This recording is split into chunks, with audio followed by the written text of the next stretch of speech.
The lives and deaths of the stars seem impossibly remote from human experience, and yet we're related in the most intimate way to their life cycles. The very matter that makes us up was generated long ago and far away in red giant stars. A blade of grass, as Walt Whitman said, is the journey work of the stars. The formation of the solar system may have been triggered by a nearby supernova explosion. After the sun turned on, its ultraviolet light poured into our atmosphere, its warmth generated lightning, and these energy sources sparked the origin of life. Plants harvest sunlight, converting solar into chemical energy. We and the other animals are parasites on the plants, so we are, all of us, solar-powered. The evolution of life was driven by mutations. They're caused partly by natural radioactivity and cosmic rays, but they are both generated in the spectacular deaths of massive stars thousands of light years distant. Think of the sun's heat on your upturned face on a cloudless summer's day. From 150 million kilometers away, we recognize its power. What would we feel on its seething, self-luminous surface, or immersed in its heart of nuclear fire? And yet, the sun is an ordinary, even a mediocre star. Our ancestors worshipped the sun, and they were far from foolish. It makes good sense to revere the sun and the stars, because we are their children. We have witnessed the life cycles of the stars. They are born, they mature, and then they die. As time goes on, there are more white dwarfs, more neutron stars, more black holes. The remains of the stars accumulate as the eons pass. But interstellar space also becomes progressively enriched in heavy elements, out of which form new generations of stars and planets, life and intelligence. The events in one star can influence a world halfway across the galaxy and 1 billion years in the future.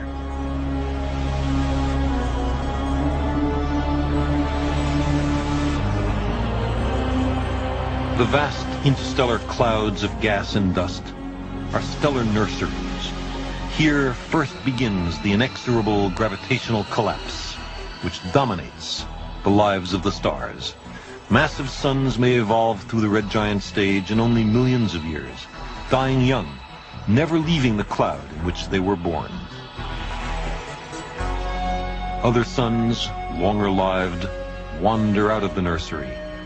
Our sun is such a star, as are most of the stars in the sky.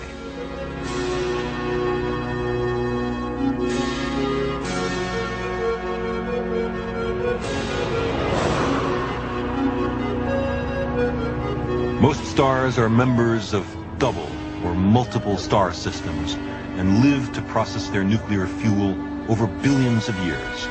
The galaxy is 10 billion years old enough to have spawned only a few generations of ordinary stars.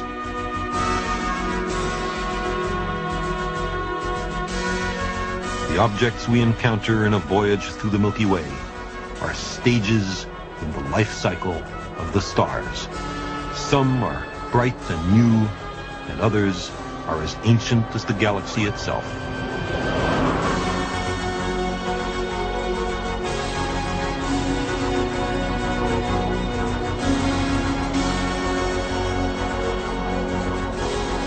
Surrounding the Milky Way is a halo of matter, which includes the globular clusters, each containing up to 1 million elderly stars.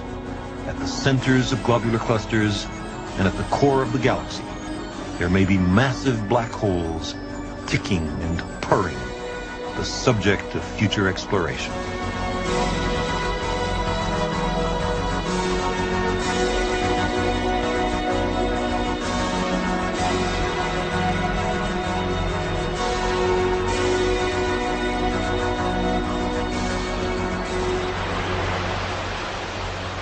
We on Earth marvel, and rightly so, at the daily return of our single sun.